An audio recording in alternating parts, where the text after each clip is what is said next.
Hello everyone, in this video we're going to be talking about one of the biggest questions in the MCU right now, the X-Men. As Thanos would say, it's inevitable that they're on their way and it's just a question of when and how. I know we all want to see things like Wolverine fighting the Hulk in a Cyclops story that doesn't totally stink, but what needs to happen to make that dream a reality? I'm joined today by my good friend Nick. Nick, how you doing today? I'm doing good, Jacoby. Thank you for having me back. It's a pleasure to be here. And it's a pleasure to have you as well. Nick, I got a question for you. A very important question. If you had to go on a road trip with one of the X-Men, who would you go with? Road trip with one of the X-Men. There's got to be one that, like, their superpowers creating food nonstop. Yes? That is your goal, just the one that creates food. That was just a bit of a warm-up as we get into talking about our main thing, is the X-Men are here, Nick. Well, they're kind of here. They're almost here. They're on the cusp of being here, because we all know that they're going to show up in the MCU. Are you excited to have them in there, finally? I'm excited. I'm very excited. I love the X-Men.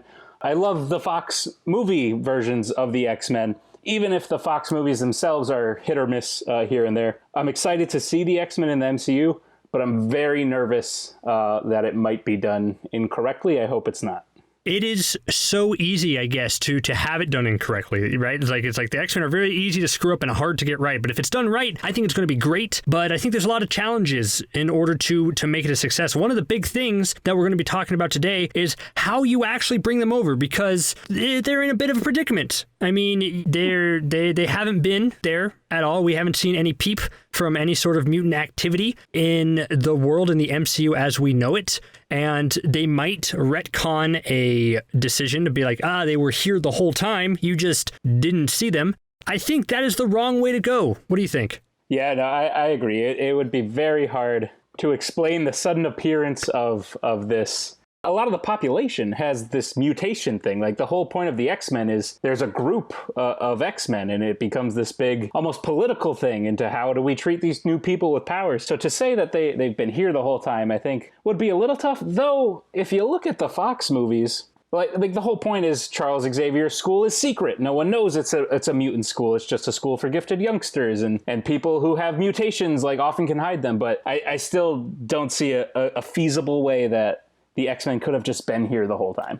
Yeah, they could pull a page out of the Fox book and just ignore continuity altogether and just be like, yeah, they were here. An interesting theory that I don't think is correct, but an interesting theory is that, like, the mutant gene is going to appear right now. Like, the people who were snapped away and come back, they're going to come back with mutant genes, like some of them are, and they are going to be, the mutants going forward. But I think my problem with that theory is that it robs a lot of the mutants of, like, their history. I don't want to see all the mutants all at once discovering their powers, like, in present day. All these characters that we've come to know and love have such a long, deep history with their mutant gene that just having it right off the bat and suddenly appear would just be, we'd be robbed. Absolutely. No, I absolutely agree. Though I will say, like, we don't know what the side effects of being snapped into dust are, so who knows? It could cause some minor mutations. But the whole point of the characters of the X-Men, the character of Scott Summers, the character of Wolverine, the character of Jean Grey, is that they had to live their whole lives with this. They had to grow up being different from everyone around them, and that's so vital to their characters. And just all of a sudden making the mutant gene appear to create these characters now because we want them, it would sort of rob us of that, because they would be, by circumstance, different characters than we would know them or want to see them as. Exactly. And then the other kind of, if you go the other way of just like, if they were here the whole time and they were just living in secret, I think the problem with that is the Eternals. Actually, I think that's the big factor in it, because the plot of the upcoming Eternals movie, which is already shot, it's already in the bag, is that the Eternals have been here the whole time and they were in secret, and they're just now going to come out, to the surface and do their Eternals thing. So to turn around and have another movie of X-Men, it's like, hey, we were also here the whole time. That's crazy. What a coincidence. It's just not going to work. I agree. It's not going to work. And it would feel repetitive, because you say the Eternals thing. I didn't know that was the plot. Now I'm a little worried that it might be repetitive, because we just had a whole country of Wakanda say, hey, by the way, we've been here the whole time. And how many things can really just exist in secret when you have, like, the smartest people in the universe looking into everything, So let's get into the way that it can work. The big buzzword, I think, for not just the MCU, but for, I think, all superhero stories and movies happening right now is multiverse, right? That's what both big franchises, DC and Marvel, are careening towards, because they both want to, I guess, get there faster and open up their worlds to multiple different dimensions. The way that DC is doing it seems interesting, and that they're creating their separate multiverse so that all their movies can exist separately without having to worry about continuity, or like if one of the DC movies sucks, it doesn't necessarily mean they all have to suck and follow that path. The MCU looks like it's doing something different with the multiverse. I mean, at first I thought the multiverse was just going to be a way to include, Sony movies, because that was the deal they worked out. Like that was the only reason that they're doing it. But it seems like the way that Phase 4 is shaping up, the multiverse is going to be a big thing going forward. I mean, if you look at Doctor Strange, I think Doctor Strange is going to be the main character of Phase 4. I mean, he's rumored to appear in at the end of WandaVision. He of course has his own sequel, but he was just announced to also be in Spider-Man 3, along with all those multiverse type news we've heard from Spider-Man 3. So it looks like the MCU is gearing up for the multiverse in Phase 4. Are you excited about that? Hesitant? What are your thoughts? I am. I'm a little hesitant, but I'm mostly excited. I worry that multiverse movies are going to become like the zombie movies of today. Everyone's got to rush to make a zombie movie. I think Doctor Strange is going to become a character that shows up in most movies. From now on, like he's going to be the Iron Man of phases, maybe 3, 4, or 4, 5, 6. The same way that Iron Man was he tied a lot of things together. Or Nick Fury. Nick Fury is probably a better example in that he sort of tied everything together. I think that's going to be Doctor Strange when we're dealing with multiverse stuff, because there's so many ways you can introduce characters. There's so many ways you can introduce other worlds. There's other villains I'm really excited to see come from the multiverse. So Doctor Strange, by inserting him in those movies, I think his second movie, and maybe even Scarlet Witch to that point, are going to be our sort of access into this multiverse. And I think you're going to start seeing them show up a lot more in the MCU. And what I think is really interesting, because of course nobody could have predicted the theater schedule and with all the release date changes, but Doctor Strange and the Multiverse of Madness release date has now changed. It originally was the second to last movie of Phase 4, and then when everything got shifted around, presumably because, Scott Derrickson leaving and, all just the factors that we're living now, it is now the last movie of Phase 4, which I think is very interesting, because that could pave the way into the following phase, into Phase 5, as I think we're going to tease a lot of the multiverse in this next phase, especially with Spider-Man. And then for Doctor Strange's sequel, The Multiverse of Madness, him and Scarlet Witch are going to really venture out there. And I think that is where we're probably going to meet the X-Men. I think that is the best way to introduce these characters. That is just kind of a little organic. So by having a movie where Doctor Strange and Scarlet Witch travel out and find a different world, maybe like a second Earth, and that world has the X-Men in it, everyone's going to be happier with that version. I think that's a bold claim. What do you think? I agree. I think, first of all, I think it's very significant that Doctor Strange was moved to the end. And I think it's because they really want to do lean in multiverse, but I don't necessarily think that Phase 4, they were planning on doing that. I think they didn't realize how big of an idea the multiverse was. And I think moving Doctor Strange to the end is something huge to set up Phase 5. I agree. I think Phase 5 is where we see the X-Men come in, because it is really feasible. And that's a good way to make sure we keep those characters as the characters we grew up in, that they grew up in their own world separate from us, but they still had to deal with those, where it's a world where the only difference is a mutation has developed in mankind that gives people superpowers. So that's a very good way we can keep the characters we've known, we've loved, make sure they are true to themselves, and get them to interact with the other characters we've known and loved that we've seen interact in the comics so many times. It is also significant that Scarlet Witch is essentially two-handing this movie. I would never think of pairing Doctor Strange and Scarlet Witch up. They've been very vague with Scarlet Witch's powers in the movie. She just kind of moves stuff with her mind. She's weird. That's She's fast and she's weird. Exactly. That's all we got and all we needed. But I think by inserting Scarlet Witch into Doctor Strange's story, because Scarlet Witch is originally a mutant and the daughter of Magneto along with Quicksilver, they are setting up to introduce mutants, and I think she is the great focal point in order to do that. What really interests me more is how cool would it be for Scarlet Witch to go into another universe and see the man she recognizes as her father, only he is a villain in this universe because he was born with the power to create manipulate metal. I'm less interested in seeing a doppelganger of Scarlet Witch as I am in her going to this other universe and seeing her brother alive, her father alive, and Magneto has these powers in this whole backstory. That to me is really interesting. Because we get to see Magneto be all Magneto. Right, and who doesn't love that? There's a lot of talk about how WandaVision, the upcoming show, is going to kind of introduce elements of House of M storyline. The famous thing about the House of M storyline is the fact that Scarlet Witch speaks mutants out of existence. She gets rid of the mutant gene by saying it. So I always thought an interesting way to introduce the mutants to the MCU overall is by Scarlet Witch being the factor of helping like save the mutants somehow in whatever, multiverse they go to, by either bringing them over to our world, by saving their world with how powerful she is, or being the linchpin to stop them from being erased. I thought that'd be a fun reversal in a classic comic story. What do you think? I do. I think that would be cool because I agree. It looks like they're following the House of M storyline, and that is one of the most iconic moments, especially when you look at the WandaVision television show. They're borrowing a lot of aspects from that, and the fact that she has kids and she has this life with Vision. I'm pretty sure she's creating in her head. Something cool that I think could happen is if we were to get an X-Men movie, and then at the end, maybe Doctor Strange or Scarlet Witch shows up to show us that it's actually in an alternate universe, like they come through a portal or something. But I think the moment, the twist you're sort of talking about in getting the X-Men in could be that she accidentally brings a couple of X-Men into their universe.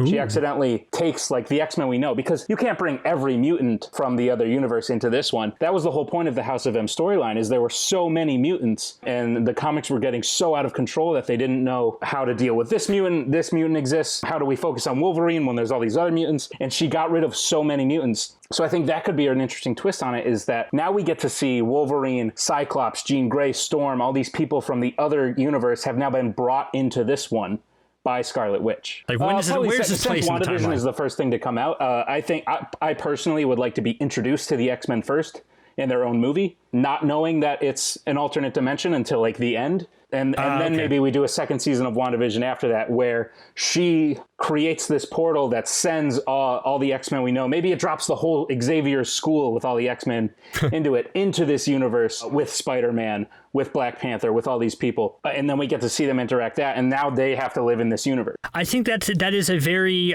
clever workaround, because I think that is a big issue with just these mutants overall. You can't have them in this universe. I think as big as the MCU is, I think transporting all the mutants here is too much. So I like your idea of kind of bringing the core group over, and then we can tell stories with them in a world that we're a little more familiar with eventually. I don't want the same X-Men we've had. I don't want Hugh Jackman as Wolverine. I don't want Michael Fassbender as Magneto, James McAvoy as Professor X. As much as I love them as those characters, I want a fresh start. Even if they're characters we've seen before, this is a new character in a new universe that we haven't seen, and we need to get to know this character. Otherwise, we're not going to care when they get brought over to our universe. So I agree, it would be cool to have a couple Phase 5 movies be X-Men, be Fantastic Four, and then I think the big thing, I think you could lead up to a Phase 5 ending of X-Men versus Avengers. You could have that dual world conflict build-up for whatever reason, for whatever the conflict may be. Right now is not important, but conflict building between these two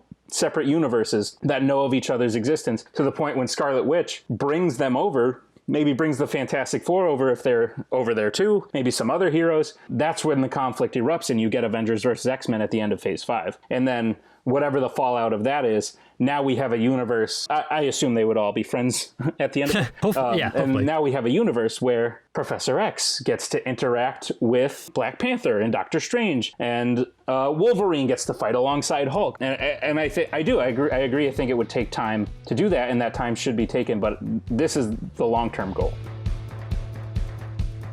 I do believe the MCU is good at being patient, and especially when it comes to long-term goals. But do you think they would jump the gun a little bit and try to rush the X-Men? I think there could. I think there's always that danger. You are very right. They could have easily made Thanos the villain of Avengers 2 because he shows up in the end credit scene of Avengers 1. But they knew the whole time, no, Thanos needs to wait for 10 years, 11 years actually. And so the MCU is very good at that. Marvel is very, very good at patience. Even if you look at something so small as having Cap say Avengers Assemble. They could have had Cap say that in Avengers 1. Everyone wanted him to say it at the end of Age of Ultron. Everyone wanted him to say it in Civil War. Marvel knows what we want more than we do, because they know that the perfect moment for him to say that is in Endgame. So I really do trust the mindset of the people over at Marvel not to rush this, not to just assume that because we've seen similar characters, because we've seen another movie with a character called Wolverine, that we're just ready to accept him as part of this universe. I think they're going to be pretty patient about it. I think it also helps that they have so much quality content and so much stuff that they're working on right now. It's not like there's this gap. It's like, oh crap, we need to put out something that the fans are going to like to keep them interested. Every one of their IPs that they kind of have right now, I think have generated quite a lot of interest, and they have enough backing behind them to be like, okay, we can definitely take our time. If you compare that to like the DC, which is like Man of Steel, it felt like, okay, that one didn't perform as well as we would have liked. We need Batman in this, and we need all these characters, and we need to set up the Justice League, and we need to do this right now because that's what fans really want for everything. The MCU is just like, yeah, well, you are going to watch all of these solo movies for all of these heroes, and you are going to love it, and you are going to wait because the good stuff is coming down the line. Yeah, no, I couldn't agree more. I think DC has a huge problem with that. I think they're starting to try to fix it, but for me, it's too little, too late. The MCU, on the other hand, does something crazy where it's like, you want Civil War? Too bad. Here's Guardians of the Galaxy. Oh, and by the way, it's going to be a lot of your favorite movies in our franchise. Yeah. And these characters are going to show up and play a huge part in things later. So I'm excited for the movies they got coming out. I don't know much about Shang-Chi, but for all I know, Shang-Chi could be my favorite character of the MCU after they do it. Exactly. So I hope they stick to the rough outline of what their plan is. I hope they don't rush the X-Men or rush the Fantastic Four because they know that's what we want to see. So the question is, when they do bring him, and we've talked about, you've kind of mentioned it, like the different versions of the characters. If you are Disney, right? And it's like, how much do you make them stand apart from the Fox version? Like, do you do something different in order to stand apart, or do you, keep the core components of what we've already seen in place? I think you have to keep a lot of the core components, so to speak, in the sense that these people grew up living lives different from everyone around them, and that's really affected them as characters. I think you have to keep the core relationship between Professor X and Magneto. I think you have to keep certain things in the sense that Professor X runs a school for mutants. What I think could be cool is sort of maybe diving deeper into the science of how mutation works. That's something I never thought was fully explained in the Fox movies. And I think you just get characters to do their own spin on the characters that we know and love. It's the same idea of recasting Spider-Man. We've seen Spider-Man before, but you get Tom Holland to bring his own spin to it, to bring us a different version of Spider-Man that we still know as Spider-Man. It's a bit harder of a task, given that you're talking about a team of people, as opposed to one individual person.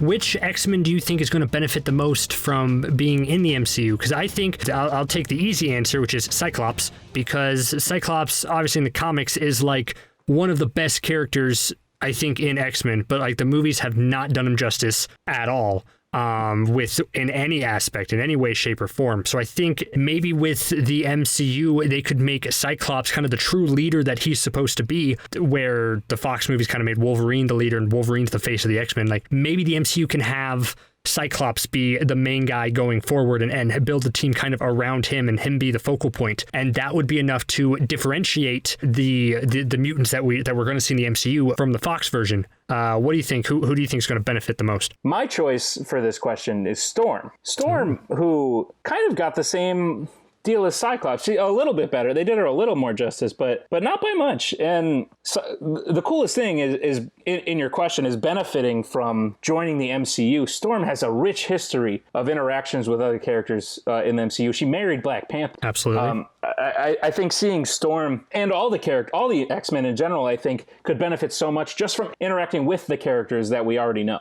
Wolverine and Professor Xavier / Magneto have been the focal points before.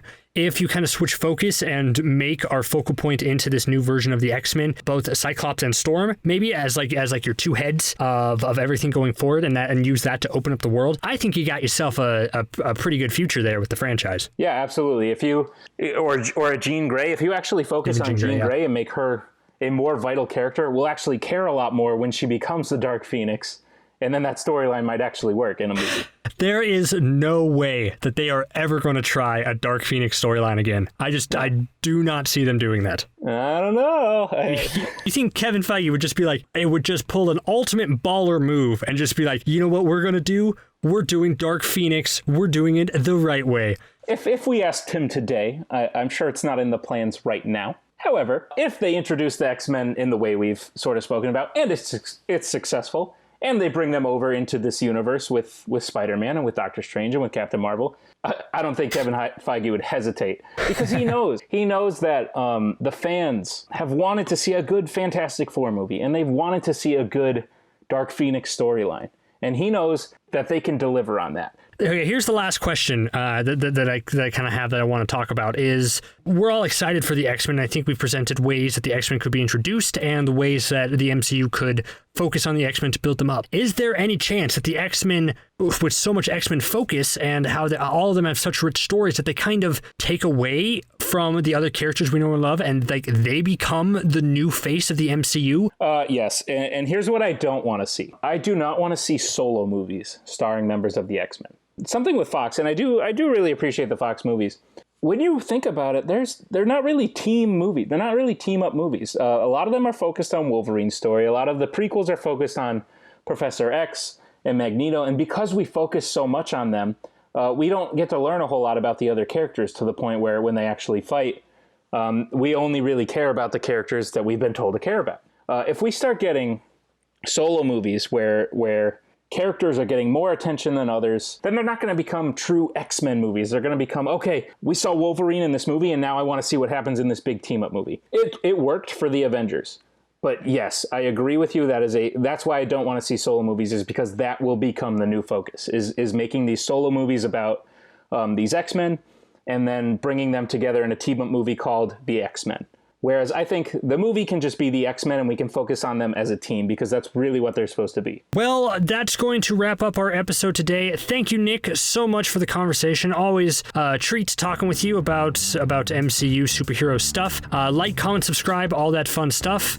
And yeah, leave a comment about what other kind of nerdy topics you want us to talk about next. Thank you all, and we'll see you next time.